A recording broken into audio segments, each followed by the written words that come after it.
Chapter 1. In the Dressing Room. Sir Anthony Evans plays Liszt. The words above the door of the theatre were a metre high. On the wall there was a big picture of Sir Anthony at the piano. Hundreds of people were waiting outside the ticket office. It was Sir Anthony's 80th birthday concert, and everybody wanted a ticket. I had a special ticket, because I was a newspaper reporter. I wanted to talk to the famous pianist before his concert. I showed my ticket to the doorman and went into the theatre. Then I walked upstairs to the dressing rooms. On my way upstairs, I thought about the famous pianist. I was a little afraid. My mouth was dry, and my hands were shaking. I arrived outside the dressing room. There was a big gold star on the door. I knocked, and a tall man opened it. He was very old, but his eyes were blue and bright. He was wearing black trousers and a beautiful white shirt. He had a lot of straight, silvery hair. He looked just like his picture on the wall of the theatre. "My name's Sally Hill," I began. The old man saw my notebook and smiled at me. "Don't tell me. You're a reporter. Which newspaper do you work for?" "The Sunday Times, sir." "A very good newspaper. Come in and sit down. Ask your questions. We were young once, weren't we, Linda? But of course, that was a long time ago." He turned to a tall woman who was standing in the corner. She smiled at me with friendly brown eyes. "So this is Lady Evans," I thought. "What a nice face she has. She looks like a farmer's wife." I was not afraid any more. I sat down and opened my notebook. "Tell me about yourself, please, Sir Anthony. Did you come from a musical family? Did you start to learn the piano when you were 3, like Mozart?" The famous pianist smiled. No, my dear. I am the first musician in my family. And I was 14 years old before I touched a piano for the first time." He saw the surprise on my face. "We have a little time before my concert. I'll tell you my story. It's a strange story, but every word of it is true. You see, I left school when I was 13.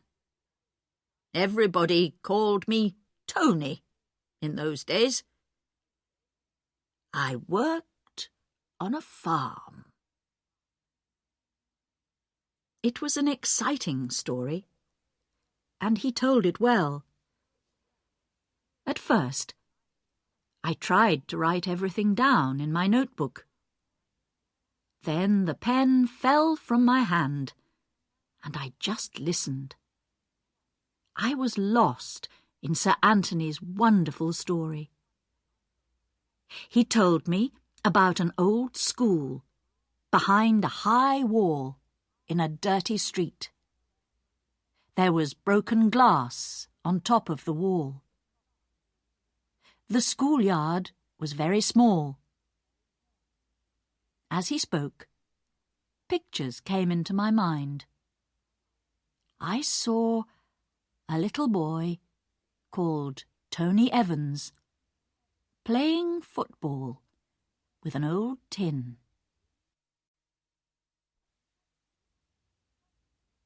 Chapter 2. A Poor Boy. The teacher's name was Mr. Gray. He was grey, like his name. He was old and grey and tired. Everything about him was grey. Grey suit, grey shirt, grey hair, and a long, thin, grey face. When he smiled, the children saw his long, grey teeth. But he did not often smile. Mr. Gray did not enjoy his job. He did not like children. "Why does he work here?" one of the children asked one day. "He doesn't like us." "But he likes the long school holidays," said Tony. The other children laughed. They thought that was a very clever answer. But Tony was not a clever boy. He was big and slow and silent. He did not enjoy his lessons. Usually, he just sat at his desk and waited quietly for 4 o'clock to come, when he could go home. But Tuesday mornings were different, because Tuesday was music day. Every Tuesday morning, an old lady called Mrs. Lark came to the school. Mrs. Lark played the piano, and the children sang. She was not a very good pianist, but she liked children, and she enjoyed her work. She knew a lot of songs, too. Every Tuesday, her fat little fingers flew like birds up and down the keys of the piano. The children sang like birds, too. Then 12 o'clock came. Mrs. Lark said goodbye and locked up the piano for another week. Tony did not often hear music. His family was poor, and poor people did not often hear music.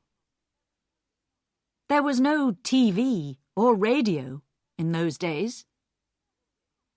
There were concerts in the town, of course, but poor people did not go to concerts. Sometimes an Italian street musician came to town. He had a little piano on wheels, and a poor thin monkey which sat on top of it. The people came out of their houses to listen to his music. Then the monkey went round with a little tin cup. "Give us a penny," sang the musician. But when the monkey came back, the tin cup was always empty. The musician shook his head and pushed his little piano away. There were 6 children in the Evans family, and Tony was the oldest. They lived in a very small house at the end of a long grey street. The toilet was outside in the yard. There was no bathroom. Everybody washed in the kitchen. On Saturday evenings, everybody in the family had a bath, one after another, in an old tin bath in front of the fire. It took all evening. Every Monday, Mrs. Evans washed all the family's clothes in the tin bath. But the Evans were clean, and they had enough to eat. Tony did not feel poor, because all his friends were poor too. In those days, poor children usually left school when they were 13. Most of Tony's friends found jobs in shops or factories in the town. Tony did not want to work in a shop or a factory, but he needed a job because his family needed the money. A few days after his 13th birthday, Tony left school too. He began to look for a job, but he was unlucky. The factory did not want him. The shops did not want him. Then his mother thought, what about farming? One hot summer afternoon, she decided to take her son to a farm outside the town. "I worked on Mr. Wood's farm when I was young," she told Tony. "Then I met your father, and we moved to the town. But I enjoyed farm work, and I think you'll like it too. I wrote to Mr. Wood last week and asked him to give you a job on the farm. That will be better than the factory."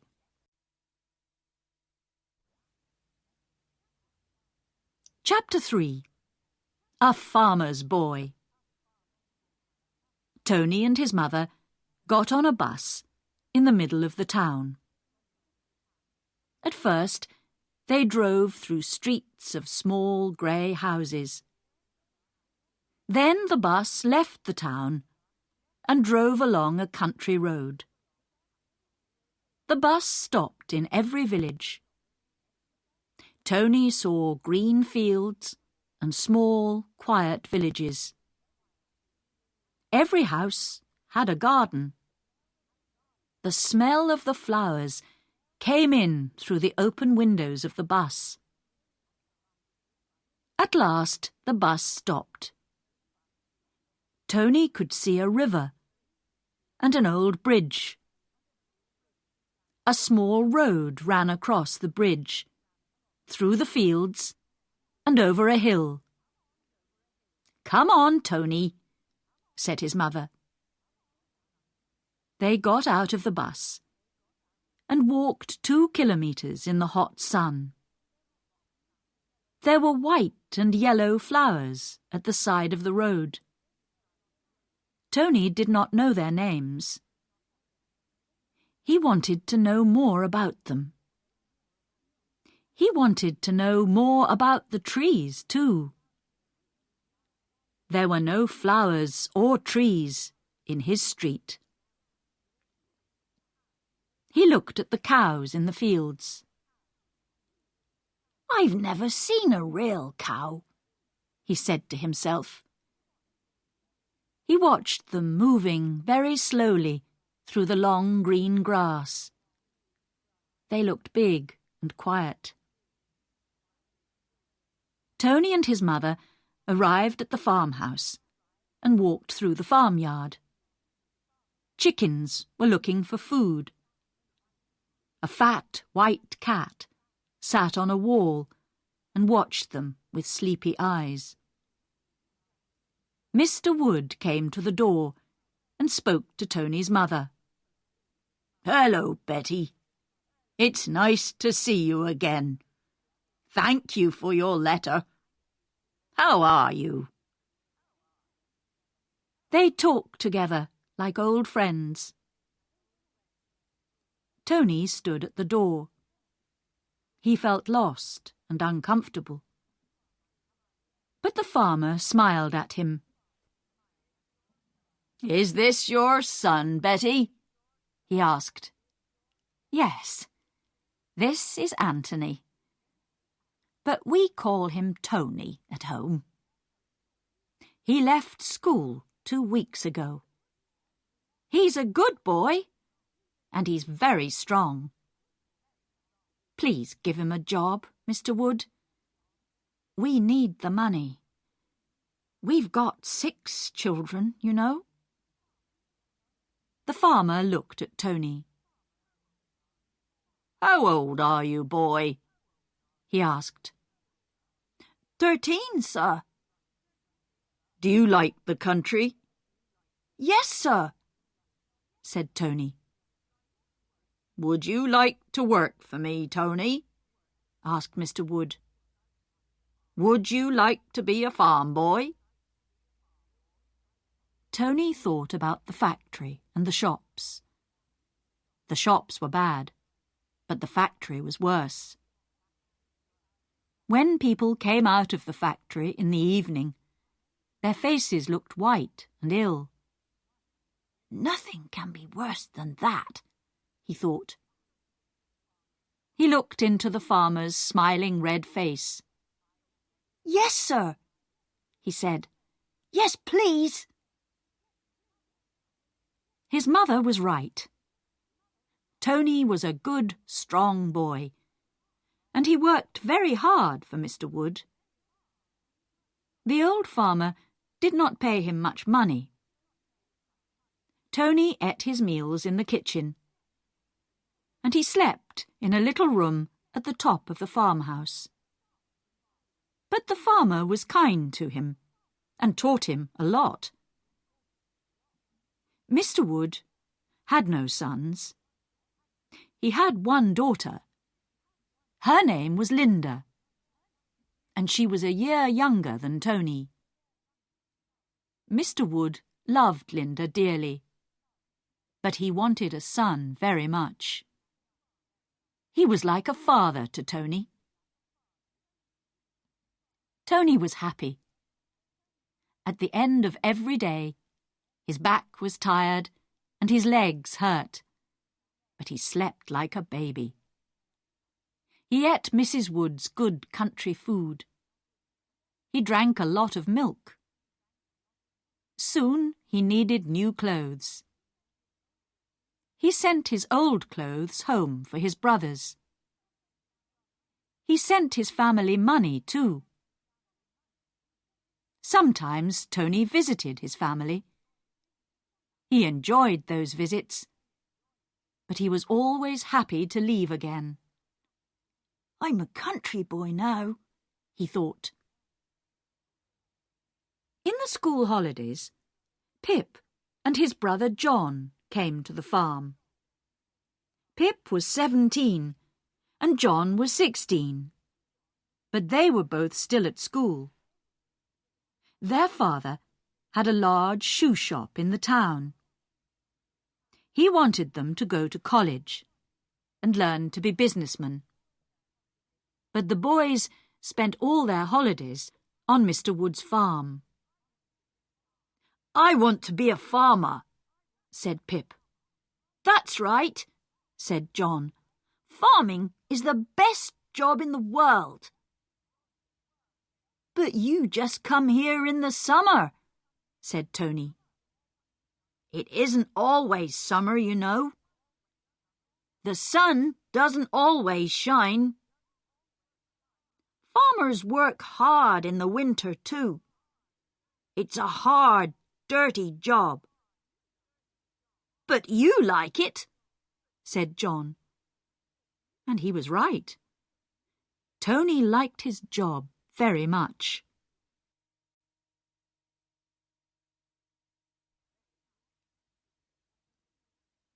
Chapter 4. An Old Piano. One hot summer afternoon, Tony, John and Pip were cutting the long grass. The sun was hot, and they were tired. Mr. Wood came into the field. "Now, boys," he said. "I have a job for you." "He always has a job for us," said Pip very quietly. The other boys smiled. The farmer liked to keep them busy. They walked with him to an old wooden building near the farmhouse. "Now," said Mr. Wood, "my new car will arrive here next week. I want this building for a garage. Get the rubbish out of the building, then clean it really well. I want to keep the car in it." "What shall we do with the rubbish, Mr. Wood?" asked Pip. "Get rid of it, of course," answered the farmer. "Now stop asking questions, young Pip. I'm a busy man." He walked away. The three boys opened the doors of the building. They looked at the rubbish. Then they looked at each other. "This is going to take a long time," said Tony. He went to the back of the building. He saw something behind a lot of old boxes. It was very big. "What's this?" asked Tony. "Is it a cupboard?" asked Pip. John came and moved some of the boxes. "It isn't a cupboard," he said in surprise. "It's an old piano." The piano was made of beautiful dark brown wood. Tony took off his shirt and cleaned the wood with it. He saw brightly coloured birds, flowers and leaves. They shone like stars in the dark, dirty building. Tony opened the piano. He looked at the keys. "We can't get rid of this," he said. "We really can't." He found an old broken chair and sat down at the piano. His fingers touched the keys. He closed his eyes. Half-forgotten music danced through his mind. His fingers began to move. They moved up and down the keys. He began to play an old song. He was suddenly very happy. "I can play the piano," he thought. "Nobody taught me. But my mind tells my fingers what to do, and I can make music." His friends listened. "That's beautiful," said John. "What is it?" "I don't know," said Tony. They heard a noise behind them. Linda Wood was standing at the door. She was a tall, thin girl, with long, soft brown hair. She was not beautiful, but she had big, kind brown eyes and a sweet smile. She was smiling now, and she was singing very quietly. Tony heard her and stopped playing. He stood up. His face was red, and he felt hot and uncomfortable. "Don't stop, Tony," said Linda. "I've finished," said Tony shortly. He closed the piano. Linda came into the building. "Look," she said. "Mother has sent you some cakes and milk. She asked me to bring them." Mrs. Wood was a very good cook. The cakes were still warm. They all ate and drank. Linda looked at the piano. "Who taught you to play the piano, Tony?" she asked. Tony looked down at his dirty old shoes. "I can't play the piano," he said. "Yes, you can," said Linda. "I heard you. I have piano lessons at school, but I can't play like you. I like that song. It's called Green Fields. I've got the music at school, but I can't play it. It's too difficult for me. Do you want to borrow it? I can't read music, said Tony. We didn't have music lessons at my school. He looked unhappy and thoughtful. Music, thought Tony. He remembered the street musician with his little monkey. Then he thought about Mrs. Lark. He remembered those wonderful Tuesday mornings, and he smiled.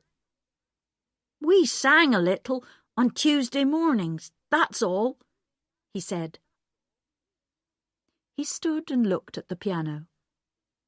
I must have it, he said to himself. I'll ask Mr. Wood.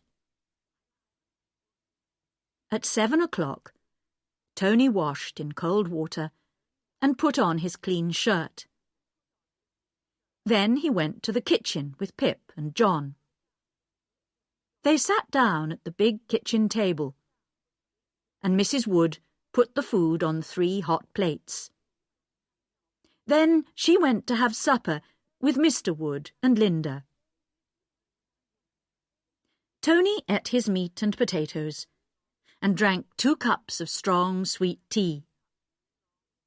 Then he had 3 small cakes and an apple. He was always hungry. He washed his plate and his cup and put them away. Now, he thought. He got up and went to the door. Where are you going? asked John. I want to ask Mr. Wood about that piano, said Tony. Pianos cost a lot of money. We must tell him about this one.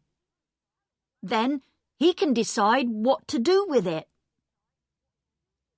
He knocked at the door of the sitting room. Come in, said the farmer. He was reading his Farmer's Weekly. Mrs. Wood was mending a hole in Linda's school dress. Linda herself was doing her homework at the table in the corner. Please, Mr. Wood, began Tony. There's an old piano in that building. I don't want to know, boy, said Mr. Wood. You don't want to know? Said Tony. But a piano isn't rubbish, sir. It is rubbish, boy. Take it away. Get rid of it. I want that building for my new car. Now go away. I'm tired. I've had a busy day, and I want to read my newspaper. But, began Tony again. I don't want to know, said Mr. Wood. Go away. He shook his newspaper angrily. Yes, Mr. Wood, said Tony. He went out and closed the door behind him. He came back into the kitchen. Listen, can you help me? He said to Pip and John. Mr. Wood doesn't want that old piano. He says I can have it. He wants the building for his new car. I can have the piano if I want it. And oh, yes, I want it very much. But where can I put it? That's easy, said Pip. We can put it on Mr. Wood's lorry. We can take the piano to your house. Your family will love it. You've never seen our house, said Tony. It's very small, and there are 7 people living in it. We can't take the piano there. Sell it then, said John. Buy something nice with the money. I don't want money, said Tony. I want the piano. How can I tell them? He thought. How can I tell them how I feel about it? He looked at his hands. He wanted to feel the black and white keys under his fingers again. He wanted to hear the music in his mind. "What's happening to me?" he thought. Pip looked at the clock. "It's late," he said, "and I'm tired. I'm going to go to bed. We can think about your piano tomorrow." Chapter 5. The Village School. The next morning, the boys got up at 6 o'clock. They took some sandwiches and a bottle of cold tea, and they began to cut the long grass in Mr. Wood's biggest field. The field was near a quiet road. At the side of the road was a small school. It stood in a garden. There were flowers and vegetables and a few fruit trees. But no children were there. The school was empty. It was summer, and the children were on holiday. The sun shone down angrily. The boys were hot and thirsty. At 11 o'clock, Tony went for a drink. But the bottle was empty. "I want a drink of water," he said to Pip and John.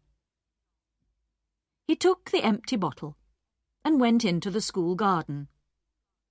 There was a tap there, and he turned it. No water came out. He went to the door of the school. He pushed, and it opened. There was a little kitchen. Tony turned on the tap. He took a long drink and filled his bottle. Then he decided to look around the little school. It did not take him long. There was one classroom. The desks and chairs were very small, because it was a school for young children. Tony went back into the kitchen. "It's July," he thought. "Everyone is on holiday. School doesn't start again until September. I can put the piano here. No one will come here. I've got 6 weeks. And in 6 weeks, perhaps I can find a home for my piano." He went back to the field. "You were away a long time," said Pip. "Did you have a drink or a holiday?" They all laughed. "Listen," said Tony. "The school door is open. The school's empty. I'm going to put my piano in the classroom." "Don't be stupid," said John. "What will the teacher say?" "He won't say anything. He's on holiday," said Tony. "You're on holiday too, aren't you? When do you go back to school?" "September the 9th, said John. "That's right," said Tony. "Listen, the door's open. The key's in the door. I'm not going to steal anything. I'm just going to keep the piano in the classroom for a week or 2. Can you help me? We'll put the piano on the lorry and we'll take it to the school." "When?" asked Pip. "Tonight," said Tony. The 3 boys worked very hard. They cleaned out the building. They cleaned the windows too. Then they put the piano on Mr. Wood's lorry. "What time are we going?" asked Pip. 8 o'clock, answered Tony. Linda gave the boys their supper that night. Mrs. Wood was at a meeting in the village. "Boys," said Linda, "Father says you are borrowing the lorry tonight." Yes, that's right, said Pip. I'm driving. Please, can you take me to the village? Catherine is ill. Catherine was Linda's best friend. I want to visit her. But, began Tony.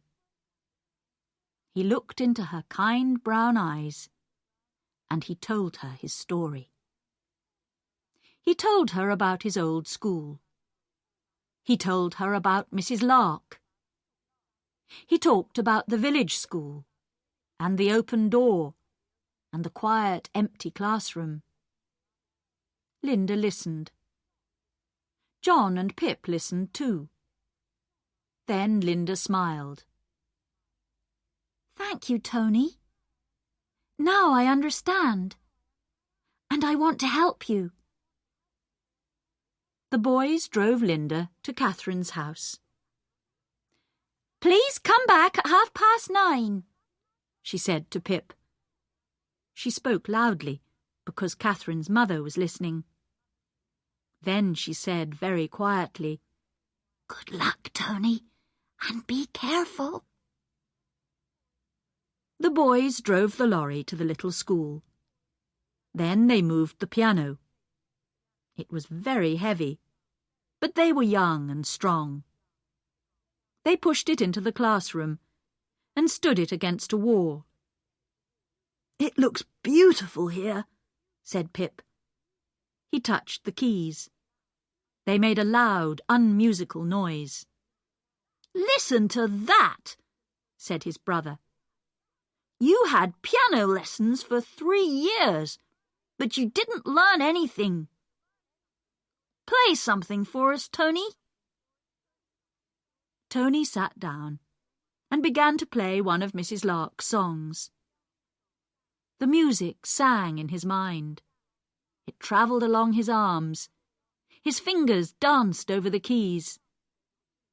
He did not look at his hands. He did not look at the keys. His eyes were closed. He was in another world.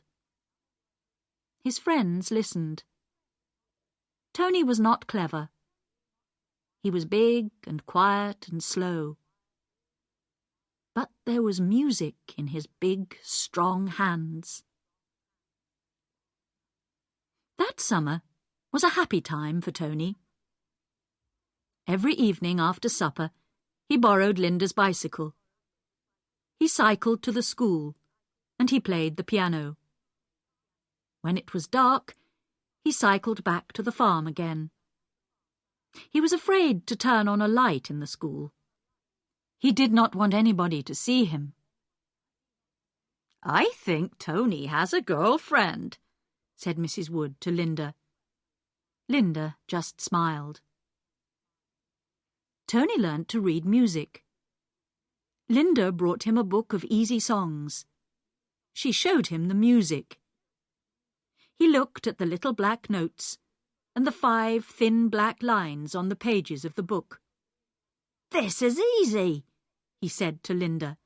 It's like writing. The notes tell your fingers what to do. That's right, said Linda. She showed him the long notes and the short notes. She taught him to read the words at the top of the page. Look, she said, that's Italian. Lento, slow. But Tony was not slow. He learnt very fast.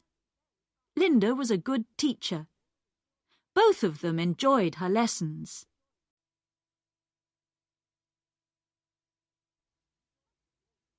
Chapter 6. Mr. Gordon finds a musician. Mr. Gordon was the teacher at the little village school. He was a kind old man, and the children liked him. They enjoyed his lessons, and he enjoyed teaching them. There was no piano at the school.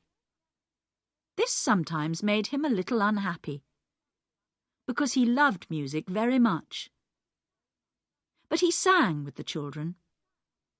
He filled their young minds with songs and stories. It was a happy school. One night, during the summer holidays, Mr. Gordon wanted a book. He looked everywhere. "I know," he said suddenly. "I left it at school. I'll go there at once. It isn't far away." He walked through the school garden. The door of the school was open. He felt in his pocket for the key. It was not there. "Oh dear," thought Mr. Gordon. "I forgot to lock the door. Now somebody is in the school. Perhaps it's a thief. What can I do?" Then he heard the music. Tony played the same line of music again and again. It was not easy. "Prestissimo," said the words at the top of the page. "Very fast." His fingers flew over the keys. Mr. Gordon stood and listened. There was a happy smile on his face. Then Tony stopped playing. "That wasn't right," he said to himself. He looked carefully at the little black notes on their thin black lines. "The left hand goes like this." Mr. Gordon spoke. "And the right hand goes like this." Tony turned round. His face was white. "Don't tell the police," he said. "Please, I haven't stolen anything. I haven't done anything wrong." No, of course not," said the teacher. "But who are you? What are you doing in my classroom? And how did this piano get here?" Mr. Gordon visited the farm and talked to Mr. and Mrs. Wood. "Tony is very special," said Mr. Gordon. "I have been a teacher for 40 years, but I have never met a boy like Tony. He must have music lessons at once. Then he must go to the College of Music in London. He needs to work with other musical boys and girls." "But his mother and father are poor," said Mrs. Wood. "They can't pay for music lessons. They can't send him to college. They have 5 small children at home. Tony sends them money every month." "I can give Tony his first lessons," said Mr. Gordon. "I don't want any money. I'll be very happy to teach this wonderful boy. I feel... Oh, how can I explain it to you? This is a very exciting time for me. Last night I came to school to look for a book, and I found a musician. But Tony learns very quickly. Soon he will need a really good teacher. Then we'll have to think about money. Perhaps Tony can go to the College of Music in the daytime and work in a restaurant in the evenings." "No, he can't," said Mr. Wood. Suddenly his face was red and angry. "Tony is a good boy. He's like a son to us. His father is poor, but we are not." "That's right," said his wife. She was usually a quiet woman, but her eyes were bright and excited. "We will send Tony to the College of Music," she said. Tony knew nothing about their conversation. He was cleaning Mr. Wood's new car when Mr. Gordon visited the farm. But that visit changed his life. Mr. Wood had a quiet talk with him later. "Mr. Gordon wants to give you piano lessons," he told Tony. Tony's eyes shone like stars. Then he shook his head. "I haven't any money, sir," he said. Mr. Gordon doesn't want any money. I've had a talk with him. You are going to go to the school at 4 o'clock every afternoon. You will have your lesson, and you will practice on the piano for 2 hours. Then you'll come back to the farm and have your supper. But my work, began Tony. I can find another farm boy, said Mr. Wood. But good musicians are special people. Give me 3 tickets for your first concert, and I'll be happy.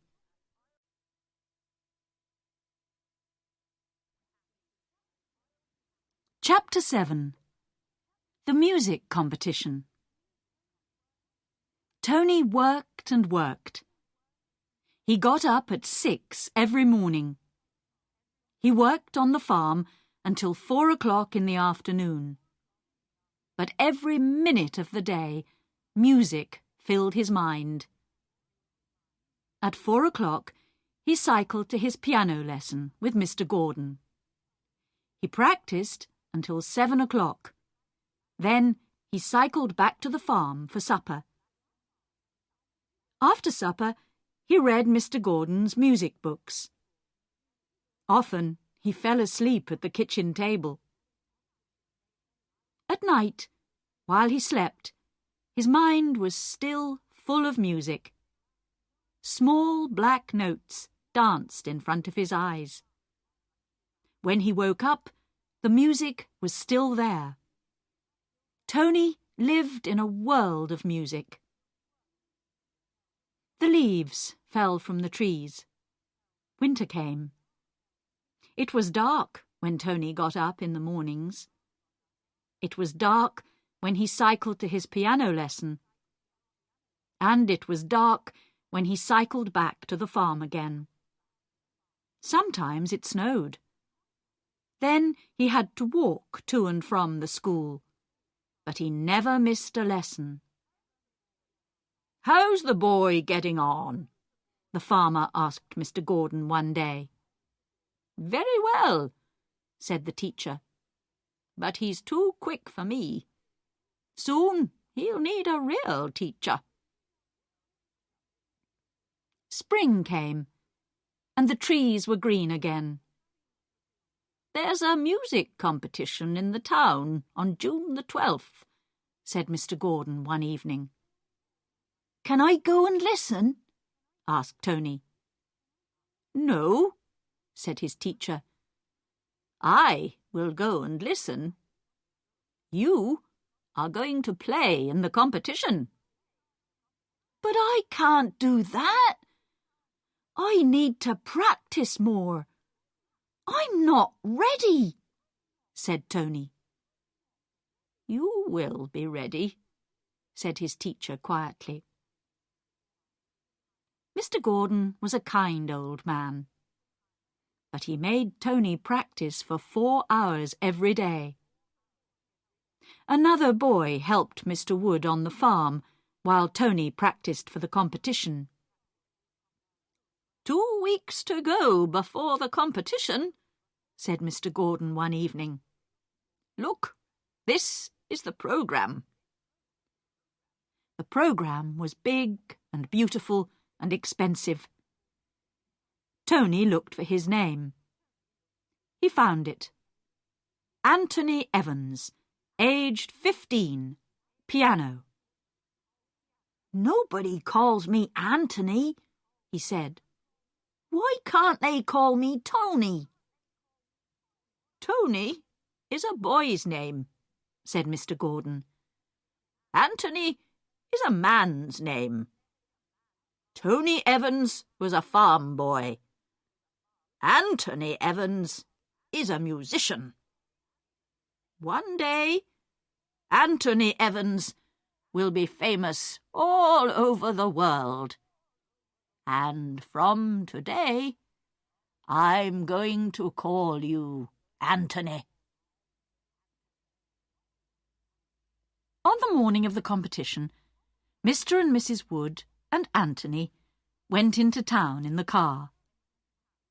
While Mr. Wood had a drink with some friends, Mrs. Wood took Anthony shopping. She bought him a new brown suit and a new white shirt. Then she took him into a shoe shop. And Pip's father sold her some new shoes for Anthony. They were beautiful shoes. They shone like glass, and Mrs. Wood liked them very much. The shoes were too small, and they hurt Anthony's feet. But he did not say anything. What could he say? Mrs. Wood paid for the shoes, and Pip's father put them in a box. "I hear you're playing in the music competition tonight," he said to Anthony. "I saw your name in the programme. Anthony Evans. It sounds wonderful. Good luck." In the evening, the Wood family and Anthony drove to Mr. Gordon's house. Mr. Gordon came out. He was wearing his best suit. "You look wonderful, Mr. Gordon," laughed Mrs. Wood. "Are you getting married?" The old man got into the car, and they all drove to the competition. The Woods went to their seats, but Mr. Gordon took Anthony through the stage door. He took him to a room behind the stage. A lot of musicians were waiting there. The women were wearing long dresses. The men were wearing evening suits. Nobody spoke to Anthony. "Goodbye, my boy," said Mr. Gordon, "and good luck." Anthony sat in the waiting room for a long time. His feet hurt. They burned like fire. His hands felt cold. They were shaking. From a long way away, he heard the sound of a piano. Every few minutes, a man came in and called someone's name. After a long time, the man came in and said, "Mr. Evans, please." Anthony did not move. Nobody usually called him Mr. Evans. "Mr. Anthony Evans, please," said the man again. "Come along. We haven't got all night." Anthony got up. "Oh, my feet hurt," he thought. He followed the man up some stairs. "I'm walking like Charlie Chaplin," he thought. "Everybody will laugh at me." He walked onto the stage and sat down at the big piano. The dark wood shone like glass. He could see his face in it. He turned round and looked at the sea of faces. He could not see the Wood family. He could not see Mr. Gordon. But suddenly, Anthony felt their love and their kindness. His feet stopped hurting. His hands stopped shaking. He touched the piano. It was much bigger than the old piano in the classroom. The keys looked very clean and new. He wanted to touch them. "Well," he said to himself, "of course I want to touch them. That's why I'm here." And he began to play. He forgot about himself. He forgot about all the strange people in the theatre, and he just played for his friends. He played for Mr. and Mrs. Wood. He played for Linda. He played for Mr. Gordon. And he played for old Mrs. Lark. "Where are you now, Mrs. Lark?" he thought. "Do you remember Tony Evans? You gave us a lot of happiness, Mrs. Lark. Thank you. Thank you." His hands flew over the piano keys. Beautiful sounds filled the theatre. "He's going to win the competition," Mr. Gordon said to himself. "And this is the happiest day of my life." And Anthony won the competition. He knew that he was the winner because he saw his photograph in the newspaper the next day. But he could not remember anything about it. All he remembered was his feet. When he got out of the car, he could not walk. His new shoes hurt him too much. Mr. Wood helped him into the kitchen, while Mrs. Wood filled an old tin bath with warm water. Linda took Anthony's shoes off. His feet were very hot and red. He put them in the warm water. "This is wonderful," he said. "You've won!" shouted Mrs. Wood. "Forget about your feet, boy. You've won the competition. This is the most important night in your life." But Anthony was too tired to answer. They helped him up to bed, and he slept until 9 o'clock the next morning. Linda brought him breakfast in bed. He felt very strange and uncomfortable. "I've never had breakfast in bed before," he told her. Chapter 8. The end of the story. Sir Anthony Evans turned to me. "That competition was the start of wonderful things for me," he said. "I went to the College of Music for 3 years. Of course, I worked hard, but I enjoyed every minute. I always went back to the farm for my holidays. And one summer, when I was 20, I asked Miss Linda Wood a very important question. 'I can't give you much, Linda,' I told her, 'but one day I shall be rich and famous. Then I'll come back again, and I'll ask you to marry me.' She gave me a long, loving look. Then she laughed. 'Oh, Anthony,' she said, 'don't wait until you're rich and famous. Ask me now.' So I did, and here we are. We've been married for 60 years. 5 years ago, the Queen invited us to Buckingham Palace. I was Mr. Anthony Evans when I went into the palace. I was Sir Anthony Evans when I came out.